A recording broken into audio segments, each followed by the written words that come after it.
Hi అండి, నేను స్వప్న.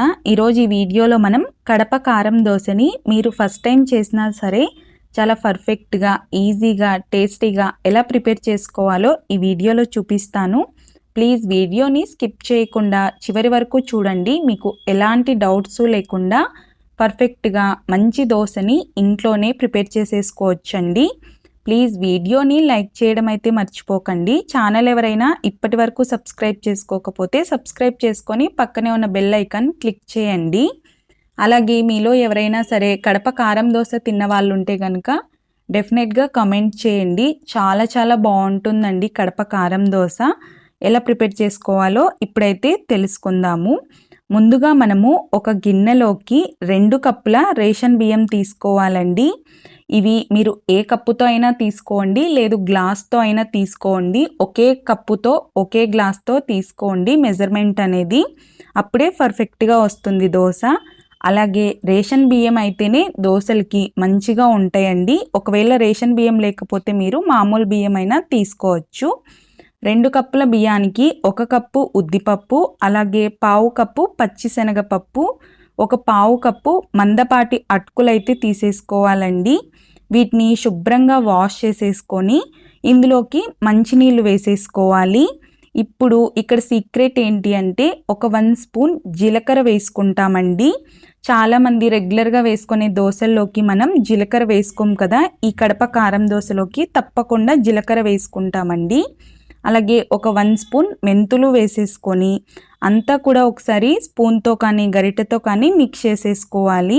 ఈ జీలకర్ర నీళ్ళల్లో కొంచెం పైన తేలినట్టు ఉంటుందండి. ఇలా మిక్స్ చేయడం వలన అంతా కూడా లోపలికి వెళ్ళిపోయి రైస్తో పాటే కలిసిపోతుంది. మనం మంచినీళ్ళతోనే నానబెట్టేసుకోవాలండి, ఎందుకంటే అటుకులు కూడా వేసుకున్నాం కాబట్టి. వీటిని మనం ఒక 7 నుంచి 8 గంటల పాటు నానబెట్టేసుకోవాలండి. 7 గంటల తర్వాత చూడండి బియ్యం అనేది చక్కగా నానిపోయినాయి.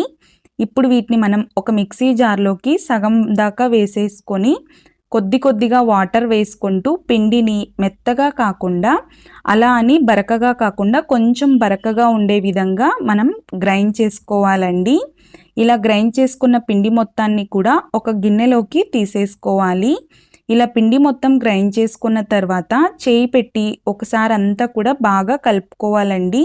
ఇలా చేత్తో మిక్స్ చేసుకోవడం వలన పిండి అనేది మనకు చక్కగా పులుస్తుందన్నమాట. చూడండి నెక్స్ట్ రోజు మార్నింగ్కి పిండి అనేది ఎంత చక్కగా బాగా పులిసిపోయిందో. ఇప్పుడు దీన్ని మనం బాగా ఒకే డైరెక్షన్లో మిక్స్ చేసేసుకొని మనకు కావలసినంత పిండిని ఇంకొక బౌల్లోకి తీసుకోవాలి. ఇందులో రుచికి సరిపడ ఉప్పు, అలాగే కొద్దిగా వాటర్ వేసుకొని పిండి కన్సిస్టెన్సీ అనేది ఈ విధంగా అంటే గరిట జారుగా ఉండేలాగా చూసుకోవాలండి. వాటర్ అనేది కొంచెం కొంచెంగా అడ్జస్ట్ చేసుకుంటూ ఈ విధంగా ఉంటే మనకి సరిపోతుంది. ఇప్పుడు ఈ పిండిని పక్కన పెట్టేసుకొని మనం కడప కారం దోశకు కావాల్సిన ప్రిపరేషన్స్ అయితే చేసుకుందామండి. అందులో ఫస్ట్ స్టెప్ అయితే పుట్నాల పొడి, ఒక అరకప్పు పుట్నాల పప్పు, అలాగే కొద్దిగా ఉప్పు, ఒక 3 లేదా 4 తెల్లుల్లిపాయలు వేసుకోవాలండి. మీరు తెల్లుల్లిపాయలని స్కిప్ కూడా చేసుకోవచ్చు. చూడండి ఈ విధంగా మెత్తగా గ్రైండ్ చేసుకొని దీన్ని పక్కన ఉంచుకోవాలి. ఇప్పుడు ఇక మోస్ట్ ఇంపార్టెంట్ స్టెప్ అండి. ఇదే కడప ఎర్రకారం అన్నమాట. ఇందులోకి ఒక 10 నుంచి 15 ఎండుమిరపకాయలు, రుచికి సరిపడ ఉప్పు వేసుకొని ఈ విధంగా గ్రైండ్ చేసుకోవాలండి. ఇప్పుడు ఇందులోకి ఒక 2 పెద్ద ఉల్లిపాయల్ని సన్న ముక్కలుగా తరిగి వేసుకోవాలి. మీరు కొంచెం పెద్ద ముక్కలుగా అయినా కట్ చేసుకోవచ్చు. ఫస్ట్ ఈ విధంగా కోర్స్గా గ్రైండ్ చేసుకున్న తర్వాత కొద్ది కొద్దిగా వాటర్ వేసుకుంటూ ఇలా మెత్తగా గ్రైండ్ చేసేసుకోవాలండి. హోటల్ వాళ్ళైతే కన్సిస్టెన్సీ ఇంకొంచెం జారుగా ప్రిపేర్ చేస్తారు. మనకి ఈ విధంగా ఉన్నా సరిపోతుంది. దీన్ని ఒక బౌల్లోకి తీసుకొని పక్కన ఉంచుకోవాలి. ఇప్పుడు ఇంకొక మెయిన్ స్టెప్ ఏంటంటే బొంబాయి చట్నీ అండి. మనం బొంబాయి చట్నీ ఎక్కడైనా సరే పూరీలోకి తిని ఉంటాం. ఇలా దోశ మీద వేసుకొని దోశలోకి బొంబాయి చట్నీ తిని చూడండి, అసలు ఆ రుచి మర్చిపోలేరనమాట. అద్భుతః అన్నట్టు ఉంటుంది. ఒక పావు కప్పు శనగపిండిని లో ఫ్లేమ్లోనే 2 నిమిషాల పాటు వేయించుకొని ఒక బౌల్లోకి ట్రాన్స్ఫర్ చేసుకొని పక్కన ఉంచుకోవాలి. ఇప్పుడు స్టవ్ మీద ఒక ప్యాన్ పెట్టుకొని అందులోకి 2 టేబుల్ స్పూన్ల ఆయిల్ వేసుకొని ఒక పావు టీ స్పూన్ జీలకర్ర, పావు టీ స్పూన్ ఆవాలు, అలాగే ఒక పావు టీ స్పూన్ పచ్చిశనగపప్పు, ఒక పావు టీ స్పూన్ ఉద్దిపప్పు వేసుకొని వీటిని కొంచెం ఫ్రై అయిన తర్వాత ఒక 5 లేదా 6 పచ్చిమిర్చిల్ని కట్ చేసుకొని వేసుకోవాలి. బొంబాయి చట్నీ ఎప్పుడు కూడా పచ్చిమిర్చితో చేసుకుంటేనే టేస్ట్ బాగుంటుందండి, ఎండు కారప్పొడి వేయడం కన్నా కూడా. చూడండి, ఇలా పచ్చిమిర్చి కొంచెం సాఫ్ట్ అయిపోయిన తర్వాత ఇందులోకి ఒక పెద్ద ఉల్లిపాయని ఇలా స్ట్రైట్ పీసెస్గా కట్ చేసుకొని తీసుకోవాలి. ఈ ఉల్లిపాయ వేసేసిన తర్వాత కొద్దిగా సాల్ట్ వేసుకుంటే మనకి తొందరగానే సాఫ్ట్ అయిపోతాయండి.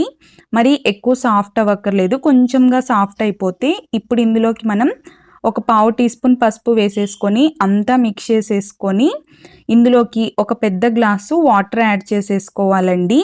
దీన్ని లో ఫ్లేమ్లోనే పెట్టేసుకొని ఇది ఉడికేలోపు మనం శనగపిండి చల్లారిపోయి ఉంటుంది కదా, ఇందులో కూడా ఒక గ్లాస్ వాటర్ వేసుకొని ఇలా ఉండలు లేకుండా మిక్స్ చేసుకొని పక్కన ఉంచుకోవాలి. ఈలోపు మనకి ఇక్కడ ఉల్లిపాయల మిశ్రమం బాగా ఉడుకుతూ ఉంటుందండి. ఫ్లేమ్ అనేవి లో ఫ్లేమ్లోనే పెట్టేసుకొని బాగా మిక్స్ చేసేసుకోవాలి 2 మినిట్స్ పాటు. చూడండి, కన్సిస్టెన్సీ ఈ విధంగా ఉండాలి. మీకు ఇంకొంచెం జారుగా కావాలంటే ఇంకొంచెం వాటర్ అయినా వేసుకోవచ్చు, లేదు అంటే ఇంక ఇదే విధంగా స్టవ్ ఆఫ్ చేసేసుకొని కొంచెం కొత్తిమీర చల్లి పక్కన ఉంచుకోవాలి. ఇప్పుడు స్టవ్ మీద ప్యాన్ పెట్టుకొని ప్యాన్ వేడైపోయిన తర్వాత ఫ్లేమ్ని లో ఫ్లేమ్లోకే పెట్టేసుకొని పిండి వేసేసుకొని బాగా పల్చగా వేసుకోవాలండి. చూడండి, ఇలా పల్చగా వేసేసుకున్న తర్వాత ఫ్లేమ్ని మీడియం ఫ్లేమ్లో పెట్టుకొని దోశ అనేది బాగా ఎర్రగా వచ్చేంత వరకు కాల్చుకోవాలి. దోశ మీద పచ్చిదనం అంతా పోగానే కొంచెం ఆయిల్ వేసేసుకోవాలండి. ఆయిల్ వేసుకున్న తర్వాత ఇలా దోశని రెండో వైపుకి తిప్పేసుకొని 1 నిమిషం పాటు వేయించేసుకొని మళ్ళీ ఇటువైపుగా తిప్పేసుకోవాలండి. ఈ ఎర్ర కారం బొంబాయి చట్నీ అప్లై చేసేటప్పుడు ఫ్లేమ్ అనేది మనము లో ఫ్లేమ్లోనే పెట్టుకొని అప్లై చేసేసుకోవాలి. ఒక 1 స్పూన్ ఎర్రకారము, అలాగే ఒక 1 స్పూన్ కానీ 1.5 స్పూన్ కానీ బొంబాయి చట్నీ వేసేసుకొని దోశ మొత్తం అప్లై చేసేసుకొని దీని మీద పుట్నాల పొడి చల్లేసుకోవాలండి. ఇక దీన్ని మనం ఒక ప్లేట్లోకి సర్వ్ చేసుకొని పల్లీ చట్నీ, బొంబాయి చట్నీ, ఎర్రకారంతో సర్వ్ చేసుకుంటే చాలా చాలా బాగుంటుందండి. అసలు దీని రుచి మీరు మర్చిపోలేరు. మీరు బొంబాయి చట్నీ ఇష్టం లేకపోయినా ఇలా ఎర్రకారం పుట్నాల పొడి మాత్రమే వేసుకొనైనా కూడా మీరు ఈ దోశల్ని వేసుకోవచ్చండి. కానీ ఇలా బొంబాయి చట్నీతో ట్రై చేయండి, చాలా బాగుంటాయి. వీడియో నచ్చితే లైక్ చేయండి, అలాగే షేర్ చేయండి. Thanks for watching.